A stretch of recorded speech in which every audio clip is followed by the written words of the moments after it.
Welcome to episode 237 of In Touch with iOS, the show that talks about iPhone, iPad, Apple Watch, Apple TV, and related technologies. I am your host, Dave Ginsburg, and my guest this week, Kelly Gamet, is here. Happy New Year, and welcome back to the show. How are you doing? Hi, I'm doing okay. How about you? Doing well, and glad you're here, and glad also Jeff Gamet is here. How are you doing, Jeff? I'm doing awesome, and I'm really happy to get to hang out with both of you. Yes, me too. It's been like way too long. We haven't had a show since the end of 2022. It's our first show of 2023. And welcome back and all kinds of that fun stuff and all kinds of news. And this thing called CES happened last week. So we're going to be touching upon that because I did get to attend that lovely conference, which was a lot of fun. Got to hang out with our friends, Mr. Joyner and Mr. Hamilton, Mr. Braun, and Pilot Pete, and a lot of other great folks. So it was a lot of fun, and you'll hear about that. But let's just jump into some of the news because there is a lot of news this week as well. First story: Comcast Xfinity Stream app is now gaining AirPlay support. Comcast has now added AirPlay support. Yahoo! To its Xfinity Stream app, allowing the Comcast cable subscribers to AirPlay to stream content from an iPad, an iPhone, to an Apple TV, or another AirPlay-enabled speaker or set-top box. Comcast says that they can stream live news and supports and on-demand movies and all kinds of stuff because they were so restrictive to this. It was kind of crazy. But this is super good news, and it only made total sense because they had to give up the fact that streaming is here to stay. Right, Kelly? Yeah, I really do feel like that took a lot longer than it should have, to put it mildly. See also like Sony and the Discman and like Sony stance on many digital things. So yeah, and part of the reason for that is because it wasn't like you were getting around anything by AirPlaying it. Like, I want to be able to watch this on a nicer display than the place that I have access to it or something. And, that shouldn't be a hurdle. I kind of feel like if you are a television provider and not necessarily streaming only provider, then you should take every advantage you have. And if that is, I have a customer, then let them play your stuff that they are paying for on whatever they want so that they continue to be a paying customer. And I don't understand why that sounds like such a revolutionary thing. So, yeah. Yeah, revolutionary. Yeah, well, it's Comcast. What do you expect? They've spent all week managing my expectations. Yes. I'm here to tell you my connection has been... You have to wonder why I have AT&T Fiber as my internet now, and hoping soon to say goodbye to Comcast, honestly. But some of us are stuck with it. Fingers crossed I can do the same, because it's been up and down for no apparent reason most of the week. So, yeah. And I know Jeff's been having awesome results with the Xfinity as well, right? I look at it from the perspective of at least there's a broadband provider in Boulder. Yeah. Which is absolutely insane because that shouldn't be the defining factor, but here we are. And in Comcast Xfinity's defense, isn't it great that they are on the bleeding edge of providing us these incredibly useful technologies like AirPlay support? Yeah, for 4 years. 5 years after everybody else has given it to us. Right. Yeah. Right. Yeah. Yay, Comcast. Yay. Yeah. They lost me as a content provider. And the only reason they had been a content provider was because up until just recently, the only way to get a reasonable priced broadband connection with them was to also pay for television content. Yes. And they can't do that anymore. So now they're offering us these really great packages just to cater to our users' needs. No packages. That's what they're offering. Yeah. It's all or nothing. It really is. And, and ultimately, okay, whatever, that's fine. I don't care because the content I watch, I'm I'm paying for through other subscriptions anyhow. Yep. Yeah. But had Comcast given me the opportunity to have more flexibility in the way that I display my content, maybe I would have thought twice about dumping all the channels when that opportunity arose. Same. This is true. Yeah. I won't say what it is, but there is something that I used to watch on broadcast television that is no longer available on broadcast television. It's only available through a streaming service. And I'm at the point where I'm starting to do the math on getting rid of cable altogether. Like, I love my TiVo, but it doesn't do anything for me anymore. Nah, TiVo's all just runs. It just records suggestions because none of my I'm not getting a chance to watch any of the things that I have, any of the other things I have season passed. I'm not seeking them out regularly. I don't just sort of sit and watch broadcast television like I used to. So, I'm kind of we're still going to end up having to have a TV package of some sort to continue to get $25 a month off or whatever. But if fiber ever comes to pass in my corner of the world, or I'm able to get some other reliable service option like T-Mobile 5G home internet, which was mentioned in the chat, it's entirely possible that I will be able to forsake Comcast entirely and just keep the streaming services I have and call it good. So we'll see. Yep. And to Tech in the chat, and that's at youtube.com/intouchwithios. Says they switched over to T-Mobile 5G home internet for $50 a month from Spectrum. Loves it. And as long as you don't leave, it's $50. And then he also says Philo for the win. Yeah, they have some other good channels too. So let's go ahead and move on to the next story, which is Eddy Q shared letter reflecting on Apple's services in 2022. Apple highlighted the success of their services in 2022, which of course includes the App Store, Apple Music, Apple Arcade, Apple TV Plus, Apple Fitness Plus, Apple News Plus, Apple Maps, Apple Pay, Apple Card, and it just keeps going. iCloud. The whole orchard. The whole orchard, yes. One notable statistic was shared by Apple is the fact that App Store developers have now earned more than $320 billion since 2008. Meanwhile, Apple Fitness Plus now has 3,500 workouts and meditations available in its library. Apple Music has over 100 million songs, and blah, blah, blah, blah. And then they actually released a press release. They actually put out a press release on this. And I'll just read the one thing in the first sentence here. What Eddy said is 2022 is a groundbreaking year for entertainment. And at some point over the past year, you probably discovered a new app, a new song, a new TV show or a movie or a game, an experience that made you laugh, taught something new, or helped you see the world in a new way, and moved you to share it with others. It's extraordinary what Apple has done. We got a link in the show notes here as far as the press release as well as this article. But it's good to see that this is happening. And what do you think, Jeff, on this? Yeah, if there was ever any doubt in your mind that Apple is a services company, in addition to a hardware company, right? Well, they took care of that with this press release. The timing of the press release, I think, was also very intentional to remind people that Apple is very, very committed to all of their content services, because they also did just lose or are about to lose the guy, the head of not the head of services, but somebody at services really, really high up is leaving. The guy that came from Time Warner. Yeah. Oh yeah. Okay. Who I also absolutely cannot think of his name, but that guy. Yeah, he's leaving. We know what we know what you mean. But yeah, Peter Stern. There you go. Stern. Peter Stern. They wrote a very good press release to give you a recap of all the services, and really it just shows you. And then Apple One, which I've been a subscriber since its inception, to have it all. So we got all this great stuff now. So I have it. I think Kelly, you were still debating. You're going just individual services, but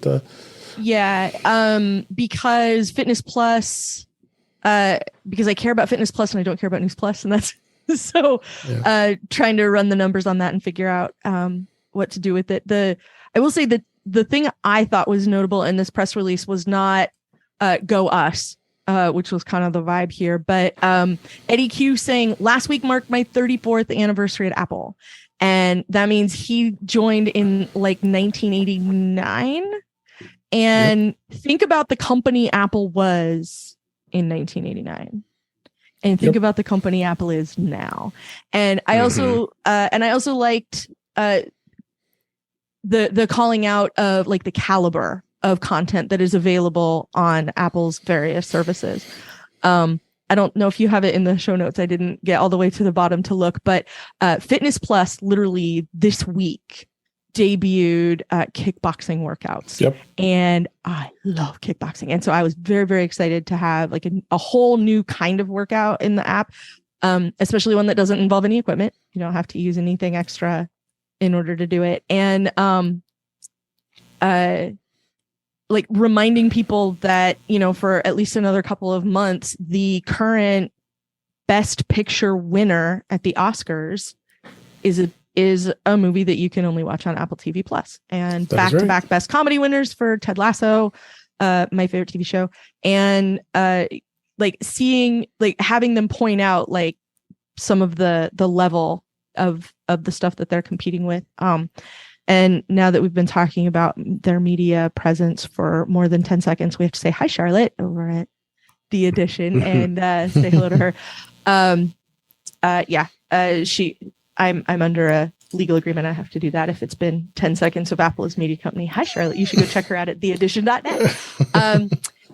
But like, I was just, when I saw that he'd been there for 34 years, like it has kind of felt like he's been there forever. And even people at this point who are longtime Apple watchers, he's been there longer than a lot of those folks have been paying attention. So I was just kind of thinking about like the fundamental change in every single aspect of his job from when he started until now. And you know how it's kind of impressive to think about that much evolution in that amount of time. Right. And N2 Check in the chat says Apple recently added Apple Music to the Tesla. I think more Tesla added Apple Music to the Tesla. But it's flawless, and he's very happy, and they're very happy. So nice. Good to hear finally that Tesla owners can listen to Apple Music. So I was in a Tesla. I think I rode in 5 Teslas in Uber when I was in CES. So and when one of the drivers talked about, I have Apple Music on here now as we were talking. So I saw it right on the screen. So it was great. Awesome. Next story here, the Apple TV users are complaining about tvOS 16.2 Watch Now redesign. Apple TV users are not happy with the design changes that Apple added to the Apple TV app with the launch of 16.2, iPad OS 16.2, and Mac OS 13.1, Ventura 13.1. According to a number of complaints, it's over on Reddit, people are absolutely hating the new format, and they roll right into previews with audio. What the heck, Apple? Up next is tiny and now easily skipped over on purpose. So I guess can't please everybody, but it's I think they'll probably take a lot of this feedback, and who knows, they might make some changes. What do you think, Kelly? I hope they do, because it's a usability issue at this point. And this is the complaint I have about a lot of things when Apple changes stuff. It's not that Apple's changing anything. It's not that they're trying something new or different in order to improve something. It's that there's no option. If I have some sort of need or want to do it a different way, one of the things that they have used forever to pitch people on using the TV app is that you can hook it to everything else except Netflix. Right. And then all you have to do on your TV is go to the TV app and let us take care of the rest of it for you. And that's not, and if you're going to take the up next away and make the up next hard and make it a rougher experience for me to pick up where I left off, then that's not especially if it's not for an understandable reason. Like, I don't get why this is what they're doing. Like, to go back to Fitness Plus for a second, I understand why they want all of the what's new at the top and the things that I've added to my personal library to be down at the bottom. And it's so that I see stuff in between. And I get that. I'm not super happy about it, but I understand why they did it. And I don't understand why you would force sound on people and why you would make it harder for people to spend more time in the app that you want them to use. Yep, I agree. Anything bad, Chuff? Apple failed with this redesign. This is an instance where Apple is not paying attention to user needs and instead is focusing on their own commercial needs in a very overt way. And of course, everything Apple does is about their commercial needs because it's a company and their job is to make money. Right. But what they're doing here, it's happening in the wrong way because they've taken a user experience and really degraded it. And I'm with the people that are upset about this because it's a pain. I'm not pitchforks and burning torches angry today. But I reserve the right to change my mind at any time and get like really furious. It's just an annoying, unnecessary change. Yeah. Yep, absolutely. Next story here. Apple is going to be raising the price of the out of warranty iPhone, Mac, and iPad battery replacements starting this coming March. Apple is increasing the price of out-of-warranty battery replacements for all iPhone models older than the iPhone 14 later this year. The company did announce this on their website, and it's also going to increase the prices of the iPad and Mac battery replacements. So starting on March 1st in 2023, the price of out-of-warranty battery replacements for all models of the 13 and the 12 series of iPhone, as well as anything older, will increase by $20. Ooh. It was $69 for battery replacements prior to that, so it's going to go up to $89. Of course, if you have Apple Care or Apple Care Plus, you don't pay anything for a battery replacement once the battery health has decreased past 80%. That's always been a debate.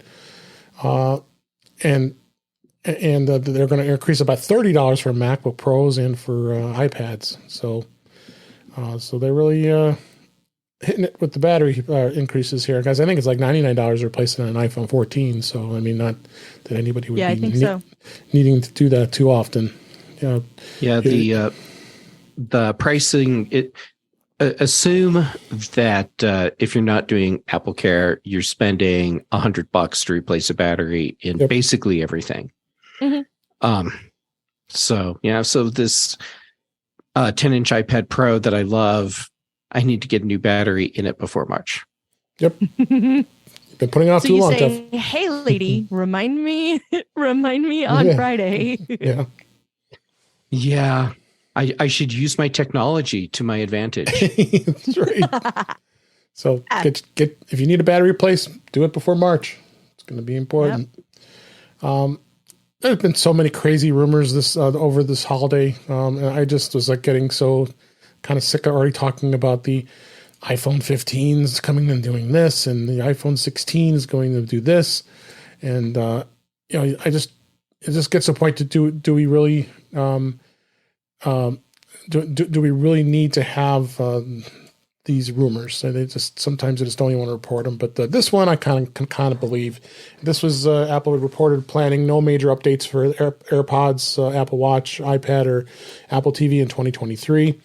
Apple is planning no major upgrades to all those devices or the Apple Watch in 2023. This was according to Bloomberg's Mark Gurman, which you can trust.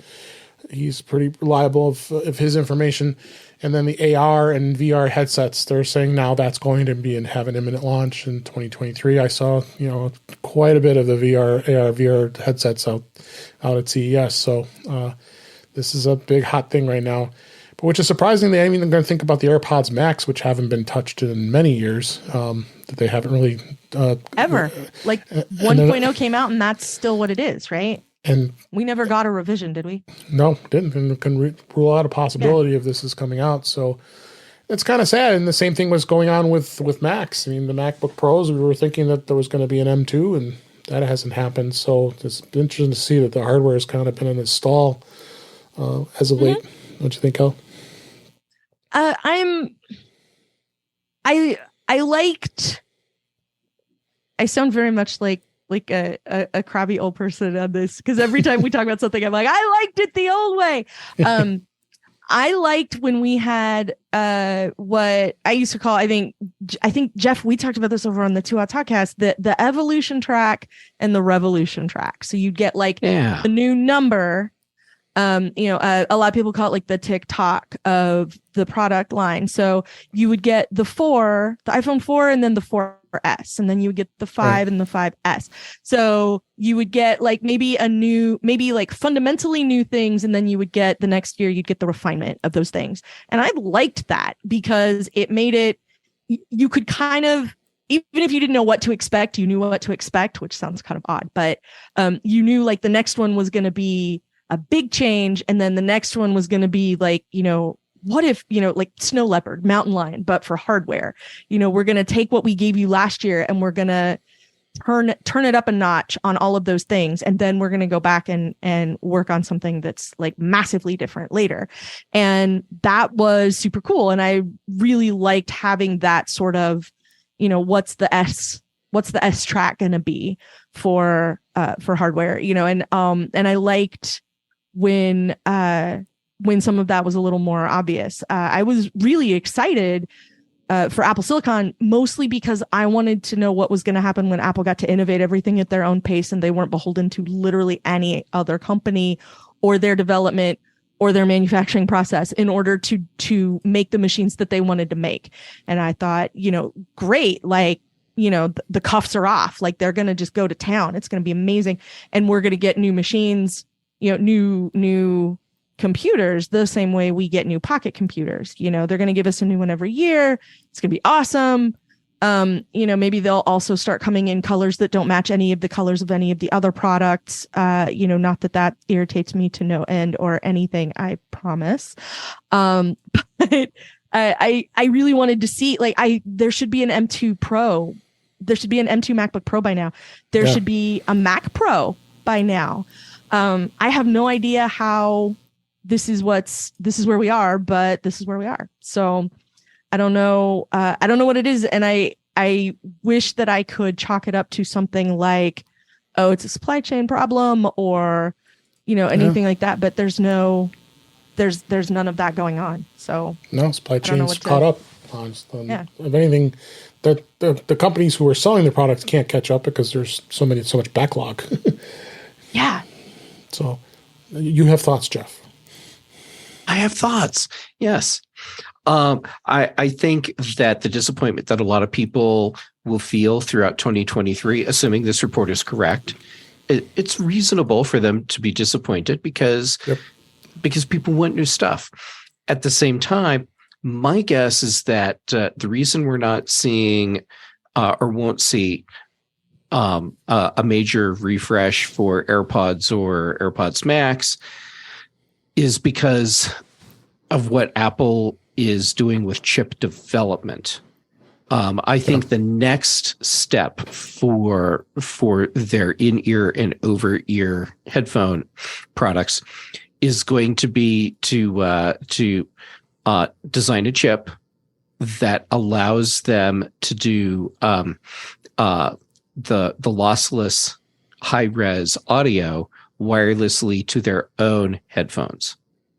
And how that will work, because, I'm assuming that will be something separate from Bluetooth, because you need Bluetooth, so you just have your full compatibility, but then you do something else so that you can have the high-res audio. So I think Apple's working on something along those lines, and that's not going to be done in time for product refreshes this year. Apple Watch, I don't think we need a new Apple Watch every year. And I know it's a hot take that a lot of people don't like, but I don't think we need a new Apple Watch every year. And we just got the Ultra, and we did get some new features in the 8. Okay. Yeah, not much. Yeah, so maybe there's like a minor performance improvement, longer battery life, something like that, but nothing like really significant. All right, hold your thought, Kelly, because I'm going to wrap up so that you can explode. How can we not have had a major redesign of Apple TV yet? Yeah. At this point, we should have had something new and compelling. We don't have anything compelling enough for me to replace my Apple TV HD. I still don't have a 4K. Yeah. Yeah. So two things.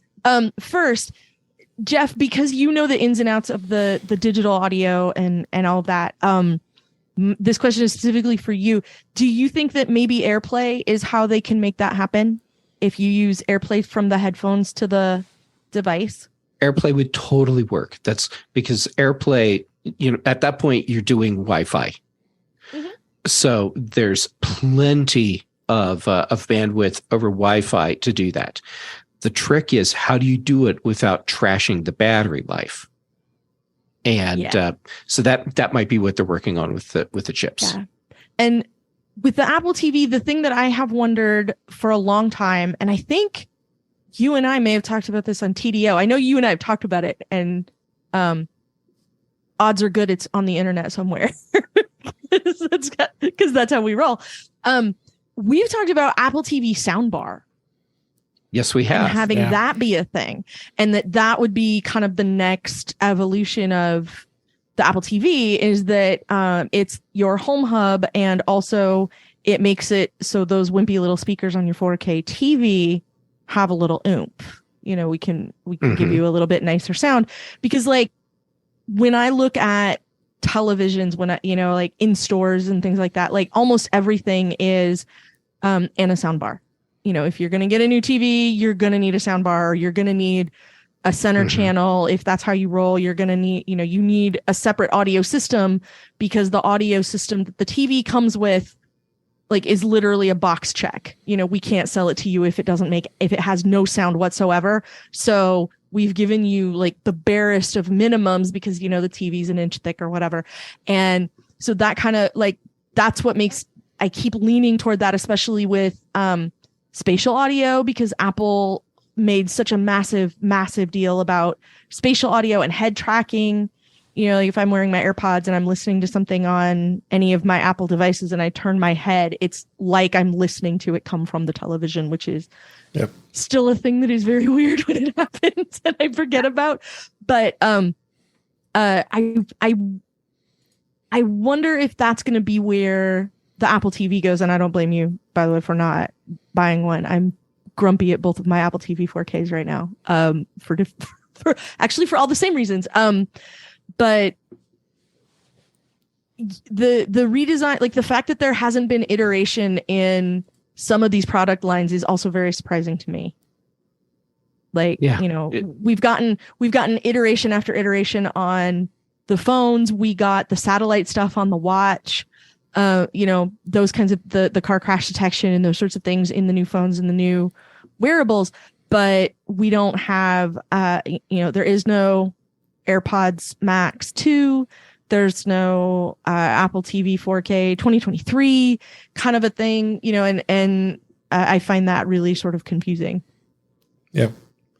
Because it's not like I don't want to give them more money. I just need it to be worth my time. And right now it's really not. Right. All right. Last story, another press release was out this week. Apple Maps now allows businesses to customize their listings. A free Business Connect tool that was announced today by Apple this week allows businesses to customize their location in the Maps app with a brand logo, images, and other key information such as special promotions, seasonal menu items at a restaurant. And then businesses can also highlight various actions such as ordering groceries through Instacart, making a reservation at Open Table, booking hotel booking.com, and more.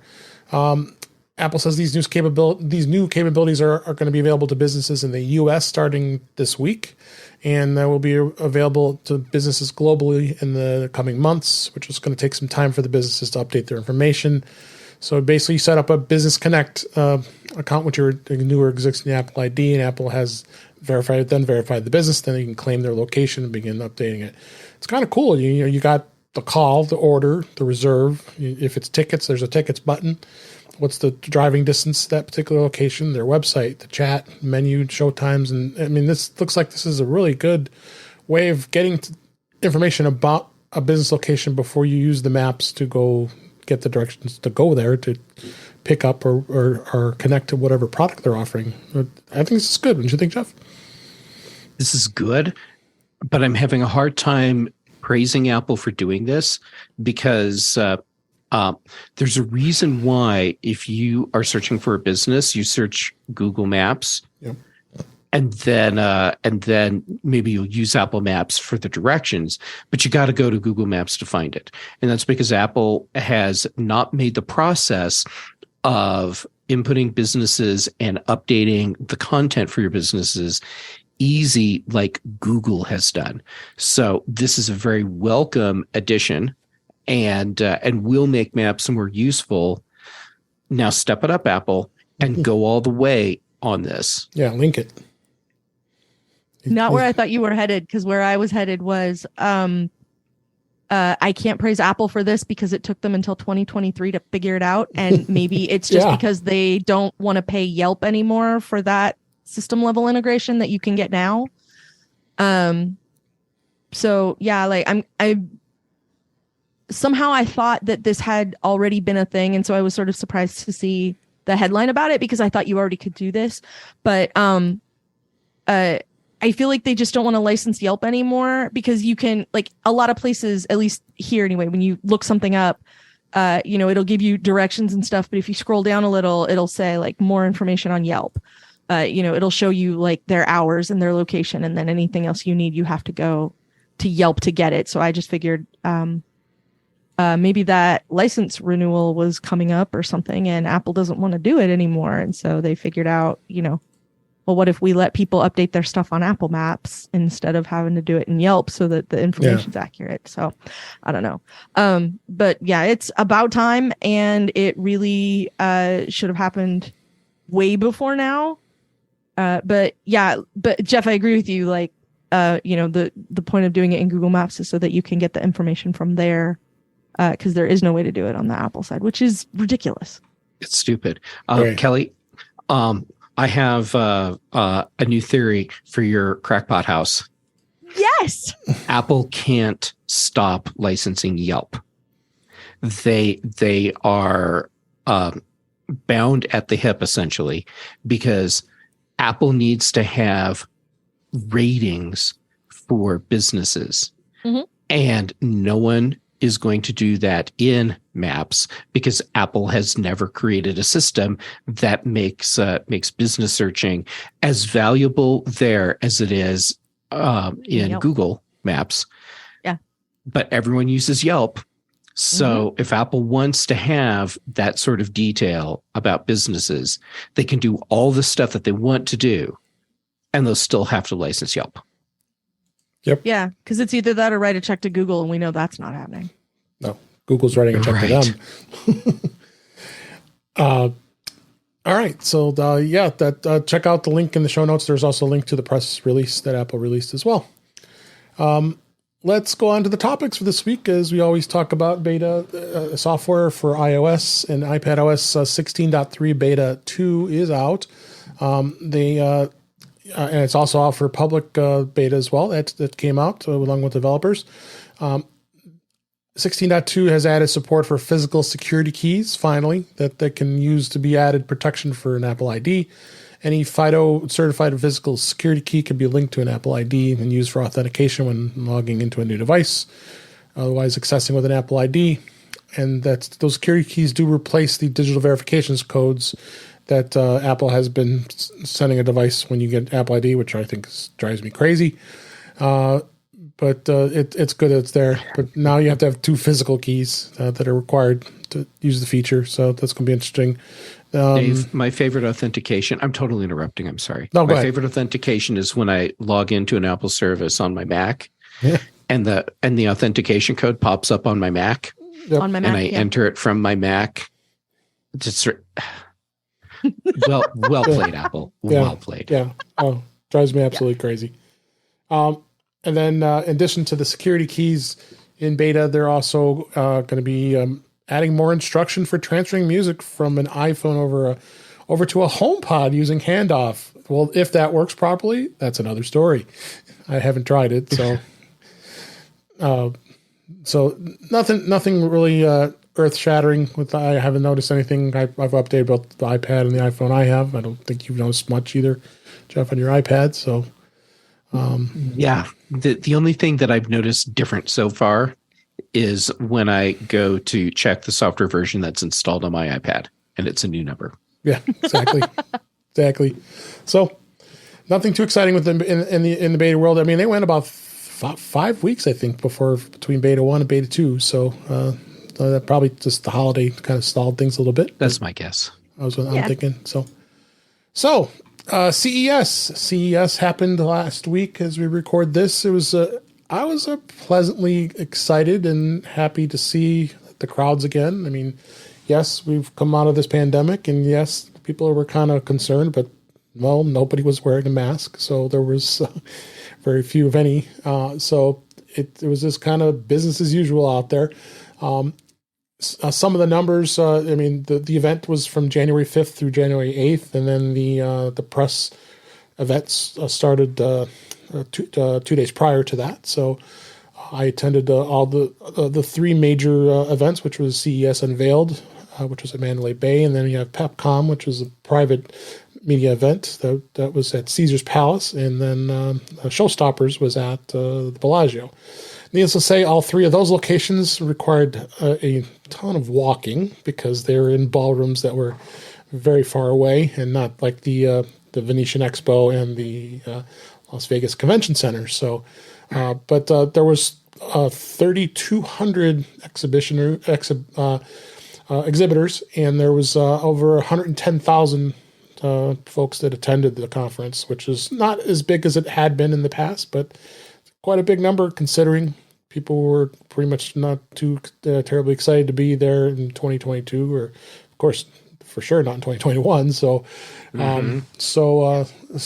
but again, everybody needs to know, it's a place you just cannot see everything. It's impossible. I mean, you have to be a super person to be able to even attempt that, because it's just sheer mass amounts of places to go, and it's spread out from the north side of the strip all the way down to the south side of the strip and everything in between. So it was very interesting.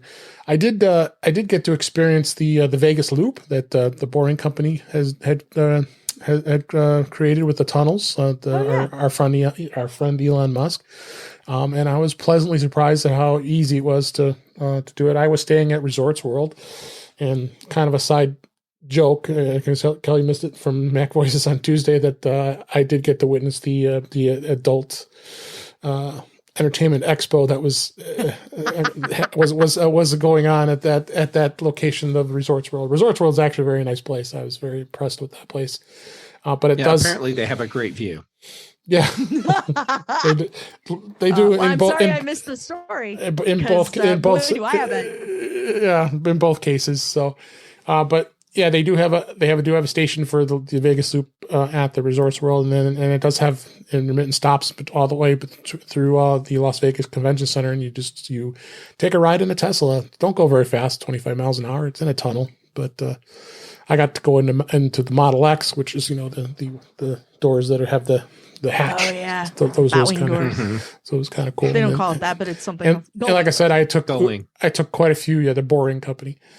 I took quite a few Ubers. So then there's Teslas abound. So it was definitely interesting. So, but I wanted to kind of go through some of the products that stood out for me, and I have a list here. We'll see how far we can get through it here, but.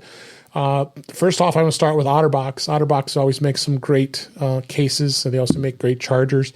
They did announce the upcoming launch of the Otter Grip, which is a Symmetry series case, which is offering MagSafe compatibility including a grip that doesn't need to be removed for charging. I think this is very similar to what pop sockets are, because pop sockets are just so insanely popular that this. Oh yeah, that looks like a fold-away pop socket. Yeah, so it does fold away. I know pop sockets has been coming up with some newer designs. In fact, I didn't see pop sockets at the show this year. I probably missed them, but they were. I'm sure they were there. That this does go flush, but then MagSafe works, quite well with it. Pricing is going to be around $60, and they're going to be available in February. So I thought those were some cool cases. There was another thing that everybody was too overly excited about. I don't know why, but of course, they have this thing made by a company called Withings. It was all over the press. That is there's something reader. Every year that is the baffling thing from CES that everybody's like, oh, did you see it? I'm like, yeah, the toilet paper dog was in 2020, so now it's the U-Scan. You got toilet paper, now you have a urine reader that goes in your toilet. It's just a little miniaturized health lab that attaches to your toilet bowl and collects the urine for home urine screening. Withing says the urine screening can provide an immediate snapshot of your body's balance, provide useful monitoring and detecting of a larger variety of health information. I mean, it's kind of like a small little puck that clips to the toilet, and I guess there's cartridges that come out, and they last 3 months, and you have to go in there and take the cartridge out, and so it's checking all kinds of different things. NutriBalance, cycle for menstrual cycle predictions for women, ovulation for women, all kinds of the pH balances and vitamin C, everything that you would normally do when you're testing, when your doctor tells you to pee in a cup. So, and it's not cheap either, because it looks like it's going to be priced at almost 500 euros. For the reader and one cartridge, so that's got to be above $300 or $400 US, and it's not going to be available in the United States just yet because it's still being tested by the FDA. So another one of those products that everybody gets excited about, and yeah, the fact that it's going through FDA testing, gets me kind of excited about this, but not in the hype way, but more in the let's use technology in a positive way for people. And there has to be enough of a subset of technology users that have some sort of medical condition where they need to be doing various testing all the time, and to be able to do something like this in home easily and have all that data, which presumably goes right into HealthKit, which means your doctor has it right away as well. I do see a lot of value in that. However, it won't stop me from being 12 years old and saying that had I been there and seen this at Showstoppers or wherever, I would have been escorted out when I said, let's test it right now, and then did. Yes. I'm still not allowed to talk about why I don't get to go to CES with Jeff anymore. Yeah, statute of limitations, Kelly. I know. Honestly, like the takeaway I had from this was, hey, a tech company debuted something at CES that could be useful for 100% of the population and not 50% of the population. And that was the part that I found notable, because that's the part I always find notable when something like this happens. And it shouldn't be revolutionary that they thought of something that only biologically female people are going to find useful. But we're still kind of at that point when it comes to stuff at CES. So I was really glad to see that it can be useful for everybody for a variety of things. This kind of reminds me of some of the democratizing we've seen with like some of the information the Apple Watch can give you that you can share with your doctor, and how advances in things like getting to have your health chart on your phone and the kind of data you can store in the health app, and medications and like medication reminders and things that makes it so that you can take a little more control over your own healthcare. And I'm for all of that for people who have the opportunity and have the need, and having it available easily to you in a reliable enough way that it makes it a lot easier to tell if this is a thing where you're going to need medical professional intervention, as opposed to just something might be kind of weird and, maybe it shakes out in a couple of days, but maybe you actually need to talk to somebody about it, or, and it also like helps a lot of people have more informed conversations with their doctors. Shake out. I did. That was for you. Thank you. All right, so let's move on. Another product I saw, I thought was super cool. Actually, is the pen is getting very smart. This company called Nuwa, Nuwa, showed off this pen, and it's a smart ballpoint with an app combo.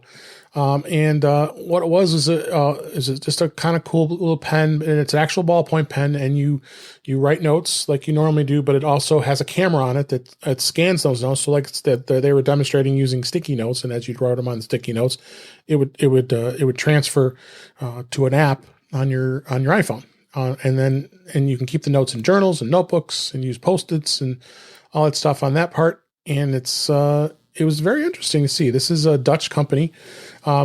And I thought it was just a super cool little device with the camera. I got a link in the show notes from TechCrunch that showed it here, and it is still in testing phases. It isn't out yet, but I thought interesting. You being the pen aficionado that you are, Jeff, they're going to be isn't not going to be selling its own cartridges. They're going to be opting for any support.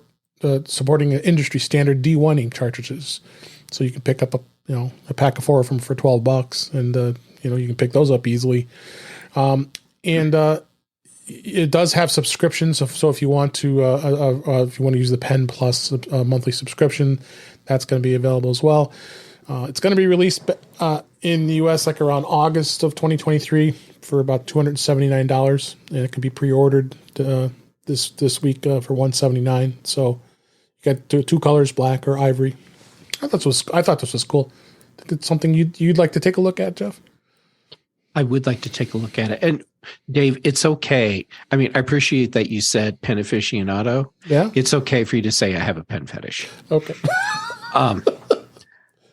So what they're doing with this pen, setting it up so you use standard cartridges instead of a special thing. It looks like you can write on any paper. You don't have to have a special book with grid dots or whatever on it. This is all stuff that's great. Now, for me to get like inappropriately excited for this, they need to fix these designs so it's like a regular pen. I mean, when you look at it, it's a special pen. It's when you look at it, it's not a pen. It's not a pen, and it has this big fat bulb at the end where the pen tip is. When you can make one of these pens so that it's like a regular pen, like like right here. Oh, what a surprise! I have a nice pen sitting on my desk right now. When it can be like this, then I will start getting super excited. Until then, I will be, a pen. I will be excited about stuff like this because we're getting closer to that point where it can just look like a pen and function like a pen until you need it to be more than a pen, and then it is. Mm-hmm. But as it stands right now, these are really cool products using really cool technology where you have to make sacrifices in comfort and usability for the features. Mm-hmm. Yep. I still want to try one really bad.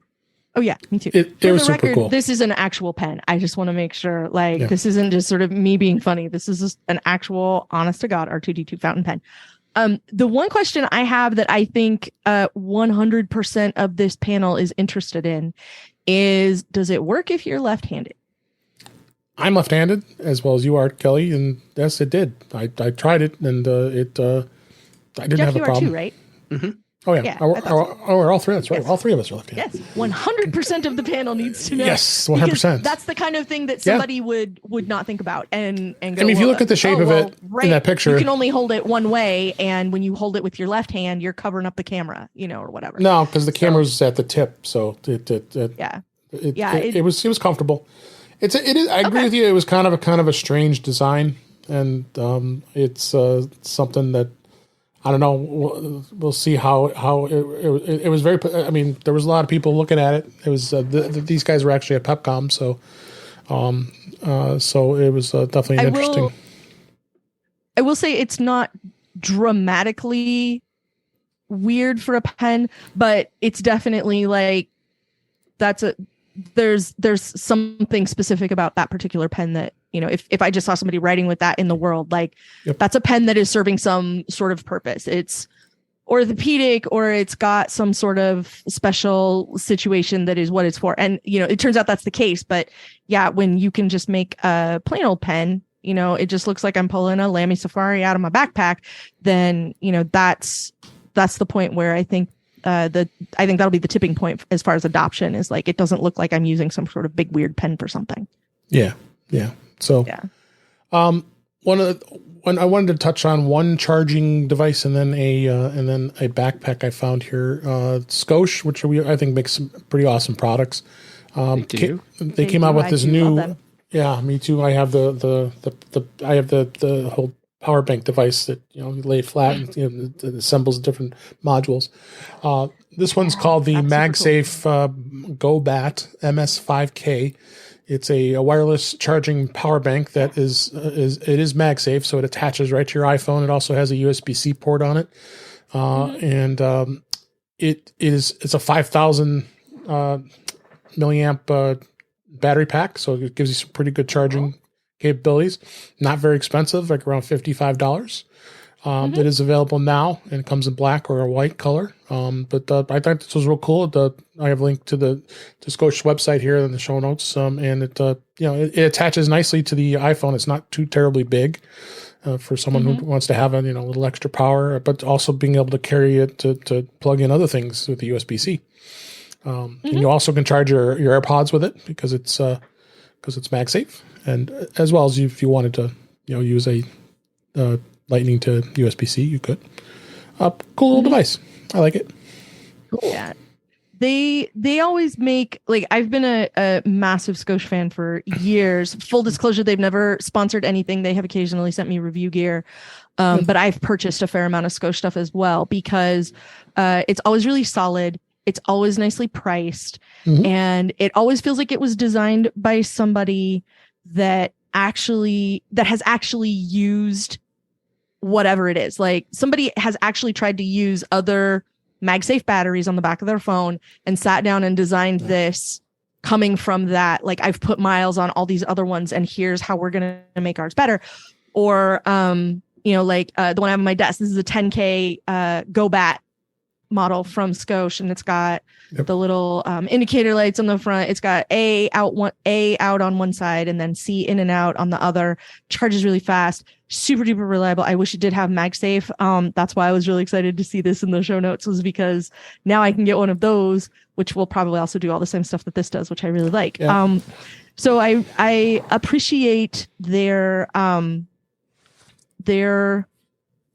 approach to everything, and like, I have 10-year-old retractable lightning cables from them that still work. I have retractable 30-pin iPod cable for my iPod from them that I still use. They make good stuff. It's fantastic, and I can't say enough nice things about them, especially and this is a separate podcast, but I've had to break up with Anchor for a bunch of reasons. And so knowing that there's still some place I can go to reliably get nicely priced gear gear to go with my gear, it's really nice to have Scosche around for that. So I ordered one. I thought it was a nice little addition to have that. I haven't had a MagSafe battery, and I think a lot cheaper and probably more reliable than Apple's one that they have. So. Everything's going to be cheaper than whatever you can get. Exactly. Whatever you can get from Apple. Yeah. So hi, Chris, the PR guy at Scosche that occasionally emails me about things. I'm always excited to see what they come out with, especially because they usually do a number of things at CES. So I'm always looking forward to what they've got there. So absolutely, it's great. This product actually has not been released just yet. It won the Innovation Award from CES and Henri. It's called the Hyper Pack Pro made by Hyper. Hyper's known for making battery chargers and connectors, all that kind of fun stuff. But they came up with this new backpack, and what's notable about this backpack, it has built-in Find My. There is a built-in Find My module that's mounted at the top of the backpack, and you can definitely set it up so you don't need to have an AirTag in order to do this.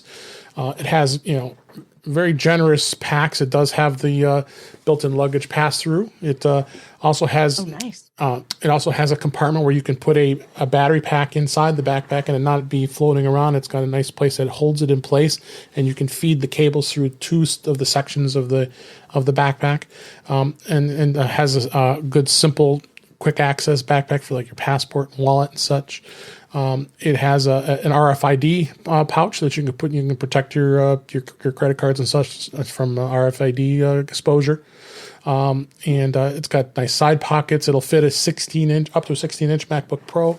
Has a water bottle holder, and it's a nice little backpack. It was on Indiegogo, and there's still a early bird specialty. You could actually support them if you want. They've already made their goal that they wanted, and it looks like this is going to be something released, and I gave in and bought it. So, they were showing it off at CES. So it's if you go to the Indiegogo site, you could get 40% off as an early bird for $120. It's going to be priced at $200, but I think it's a nice backpack. Really, it seems like it's something that's I might use more full time than the one I've had. I've had my backpack for years. So you're seeing more innovations like that, especially with the fact that it'll include something like Find My, which I think is cool.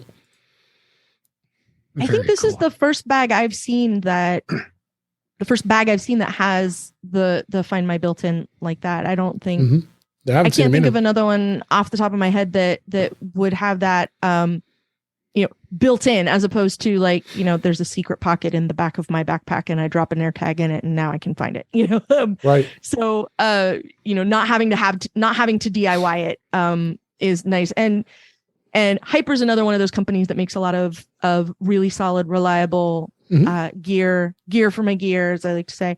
And, this looks like a really nice backpack. It looks, it doesn't look it in the pictures or anything, but since it will hold a 16-inch laptop, I know it's going to be a little bigger than I think the size was bigger than I need, but it's definitely because if I have more bag, I will just put more stuff in it, and so I try to make sure abhors the vacuum. Yeah, exactly. I think it's 22. I think it was rated at 22 cubic inch capacity. 22 liters. That's it. Yeah. Yeah. My current backpack is 19. I have a Tom Bin Synapse 19, and I pink puffy heart that bag so much. It's the best bag. But this is me. I'm taking a good long look at this backpack because I love my Tom Bin, but this looks really, really nifty. And I shouldn't be allowed to have that much space because I fit 22 liters of stuff into my Synapse 19. There you go. But, so I shouldn't be allowed, but it does look really good. And I like, I also don't see a lot of charging capable sorts of bags either, even still. Given the number of people that I see out in the world, walking around with a cable from their phone to their bag or whatever, like having that be elegantly solved is still not something that I'm seeing in a lot of gear. And I don't, again, this is a baffling decision that I don't understand why more people don't do. Like the phone, like having a nice soft pocket in a bag for a phone. Most of them don't have one, or if they do, it's for a flip phone. And that is, again, a ludicrous decision. So, this is a pretty good looking bag. Well, you will hear my review, assuming I receive it, because I did support them. I look forward to your review. Yeah, because it looked too cool to pass up. So we're going to check that out. Yeah. And Hyper's a reliable Indiegogo to back. Like they just sort of use it as a pre-order. Oh yeah, Hyper's. Now, so yeah, they were there with other stuff. Yeah, they're a reliable company. They were with other stuff, but there are going to be more other things. Again, God, there's just so much stuff, I I will be getting some samples from Kensington. I'm going to talk about some of their docks. So you'll hear about that next week. So I'm going to save that for next week's show. Cool. And we'll check that out. So, lastly, I know, Jeff, you've been talking a lot about weather app since the demise of Dark Sky, but I really wanted to talk about this a little bit because it's been quite the dilemma. Which weather app do we really want to go with? And I know you made your decision. We're going to link in the show notes here from Mac Rumors about what are the top 5 weather apps that are out there. You've twisted my arm and I've decided to subscribe. So if you could kind of tell the listeners which one you decided to go with after Dark Skies leaving us, and how you're liking it so far. I went with Carrot Weather. Okay. And the reason I went with Carrot Weather over Weather Underground, there were 2 main reasons. 3 reasons. And a maniacal devotion to the Pope. No, 2 reasons. Come in again. Yeah, I'll come in again. No one expects the Spanish Inquisition. So first, Weather Underground does not have its own Apple Watch complication. Yeah, so that just took it out of the running, which is unfortunate because it's a really great app. It is. And then the second thing was that the developer of Carrot Weather saw the opportunity and took advantage of it in a totally good way. They did. And you know how you can do custom interfaces for Carrot Weather? He made one that's basically Dark Sky. So, ooh. Yes. So I have on my iPhone an interface that is almost exactly Dark Sky. Like it looks so Dark Sky that you might question if Dark Sky did a reskinning of their interface just to spruce it up a little bit. Mm-hmm. And that no, it's Carrot Weather. Did you have to download that, or does it come? No, that's all built in. Now, I can't remember if that's part of the premium package or not, but like the other things that I wanted, having the weather radar and stuff built right into the interface all the time, mm-hmm. That's the kind of stuff that required a subscription, which I'm happy to pay because I know part of what I'm paying goes to pay for the data that the developer is feeding into the app for me. Right. Which brings me to the third reason why I went with Carrot Weather, and that's because you can set which weather source you want to use. I was going to ask you that. Yeah. Yeah. So that was it. Trifecta. And it turns out that after I installed the current version and was poking around the interface and got to where the awards are, I already had a badge for being an OG Carrot user. I had forgotten when it first came out.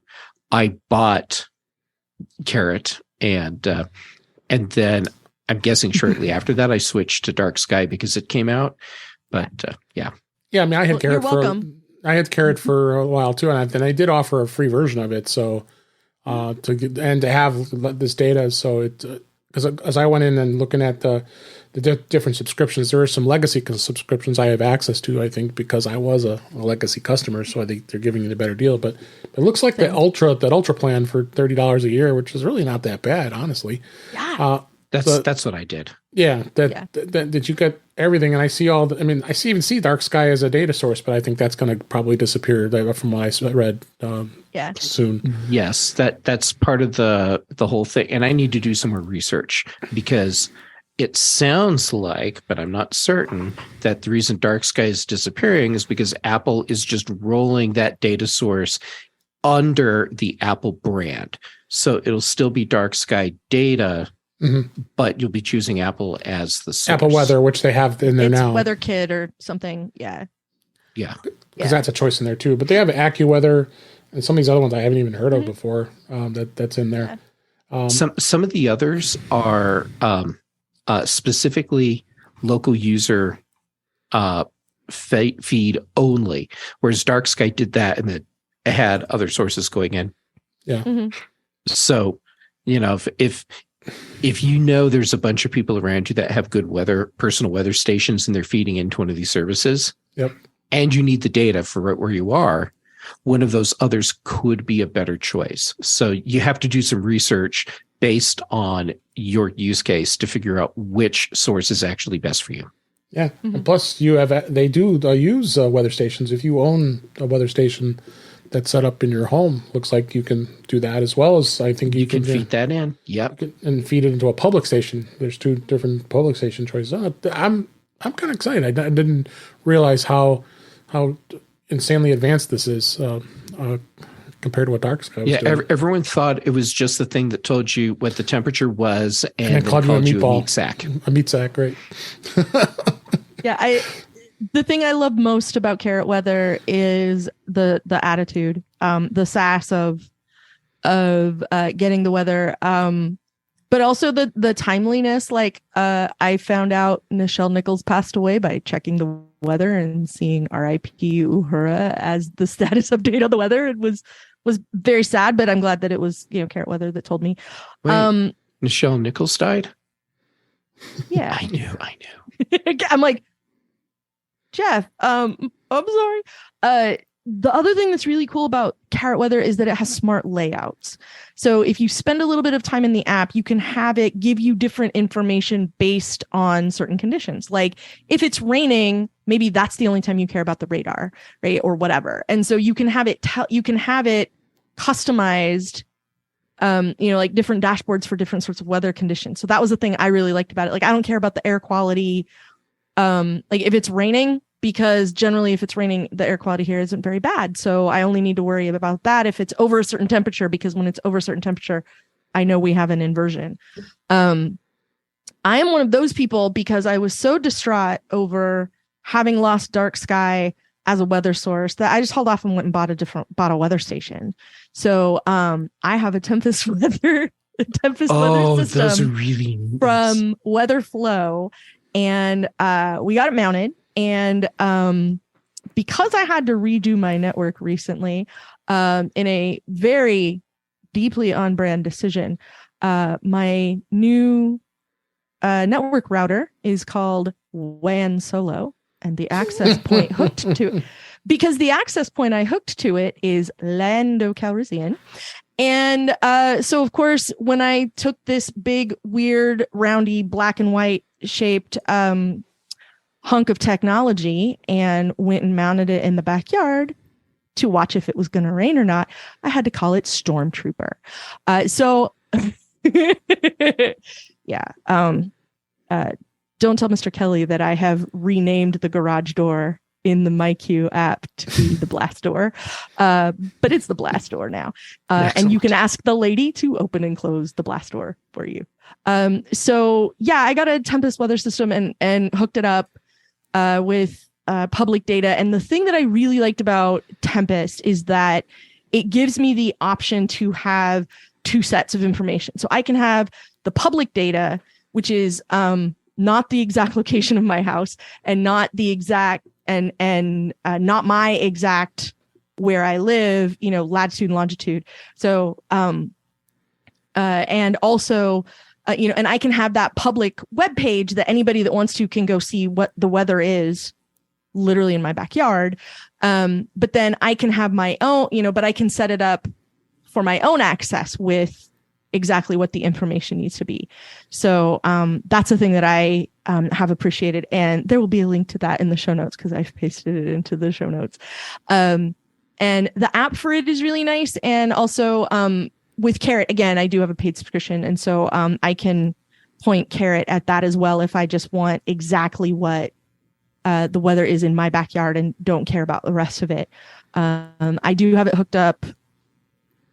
I hooked it up to Weather Underground, I think it was. That's the one to hook it up to. So, yeah. Actually, I think I found out about them because I went to look for a weather system that I could contribute weather data to, like something like Weather Underground.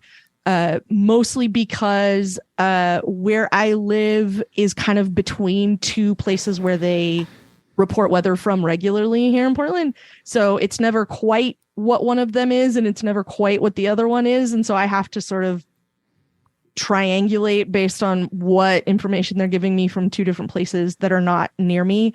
So I'm also just sort of looking forward to not having to do that anymore and being able to tell, yes, where I live, here's what's up, So I'm looking forward to that.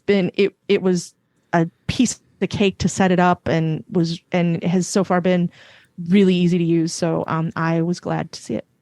Yep. So. Then just to wrap up, the article just talks about some of the other weather apps out there. The Apple Weather is a good app if you don't want anything crazy customizations like Carrot does. So you get that for free. There's no charge for that at all. You have AccuWeather, which I find to be kind of clunky. I've never been a big excited with them. The Weather Channel it's just a bloatware, honestly. I guess you pay a pretty good premium for getting rid of all that, but the Weather Channel's been around for a long time. And the NOAA radar and weather forecast, not the too terribly exciting with that app either, but they do have in-app purchases you could do as well. I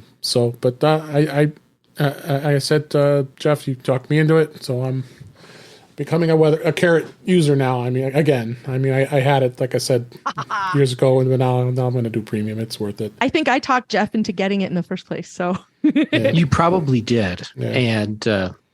And here we are. We've come full circle, and now all three of us are using it. Yep. And the thing is, like, you don't have to customize it if you don't want to. Like, if it's but you do have options for like, I have a home screen widget for it. Aside from the complication on my watch, because if I have my phone in my hand, maybe I need to know the weather there too, so I can just glance at it. Right. And I really like. And you can adjust the amount of attitude it gives you. So if you are not a person who likes snark with your weather, that's fine. If you're not, why you're listening to this show is a very separate conversation that we probably ought to have with somebody. But it can be, just plain. You can have like, no attitude. You can have it on overkill, like I do, which includes the occasional bad word, which always kind of pleases me because I live in the Pacific Northwest. I frequently have bad words to apply to the weather. So I'm always happy to have it. So, yeah. All right, let's go ahead and wrap over this week. It was a great show. Appreciate everybody listening. We had a great time here. So that's a wrap for this week. Please send your comments, questions, and suggestions to our email address, feedback@intouchwithios.com. You can follow us on Twitter @intouchwithios. Support the show by buying me a coffee at intouchwithios.com/coffee. We'd really appreciate it. You can become a patron of the show by going to patreon.com/intouchwithios. We have 2 tiers available to support the show. We would really appreciate it. Make sure you like, share, and subscribe so you're notified when we're live streaming, which is on Thursday nights at 8 p.m. Eastern Time, 5 p.m. Pacific on our YouTube channel, youtube.com/intouchwithios. Thanks to everybody who was in the chat tonight and interacting with us during the show live. That's where you can also watch and listen to the shows, past shows. Go ahead and visit the In Touch with iOS magazine on Flipboard, where many of the topics we discussed are flipped into that magazine. Our link is in the show notes. You can subscribe to the show by going to your favorite podcatcher, including Pocket Casts, Overcast, Apple Podcasts, and many others. But just go to our website, intouchwithios.com, where all the links to all the ways to listen to us are there. I am Dave Ginsburg, and you can find me on Twitter at DaveG65, as well as In Touch with iOS, and Mastodon. I'm on mastodon.cloud at DaveG65. And Kelly Guimont, thank you so much for being here. Let people know where you can find you. Thanks so much for having me. I always enjoy getting to come by and chat with you about Apple news. Especially this week, I got to find out some CES stuff that I hadn't actually seen. So you can find me you basically cannot find me on Twitter. I mean, you can find me, but I'm not there. I just left my account up so nobody else can use it. And so you want to look for me over on Mastodon. I am Verso at mastodon.social. And right? Yep. Yeah, that's right. It's not .cloud. I'm on verso.mastodon.social. And you can occasionally find me over on the Incomparable, where I generally talk about Marvel things or Star Wars things, but sometimes other stuff too. And you can also find me on the After Show, where Mike Rose and I continue to chit chat and crack each other up, just like we used to do on the Two Hot Talkcast. And the rest of the time, I don't have a lot. I don't have a ton of other things going on at the moment. So sometimes you can find me here. Sometimes Tuesday nights with Chuck Joyner. All right. Thanks so much, Kelly. Jeff Gamet, thanks as always for being here. Where can people find you? It's always a pleasure to get to hang out with you. Jay Gamet on the popular socials. So that right now would be Mastodon, Instagram, YouTube. It's still there on Twitter, but I'm watching Mastodon more than Twitter right now. Most Tuesdays, Mac Voices Live with Chuck Joyner. Then Thursdays on The Big Show. And then most Thursday evenings here with you, Dave. And then on Fridays on The Mac Show. And then also on The Context Machine, because Brian Chaffin and I apparently can't get enough of each other. That is true. All right. Thanks so much for listening. I hope you enjoyed the show, and welcome to 2023. We have a lot of great things ahead for this year, and we'll talk again soon.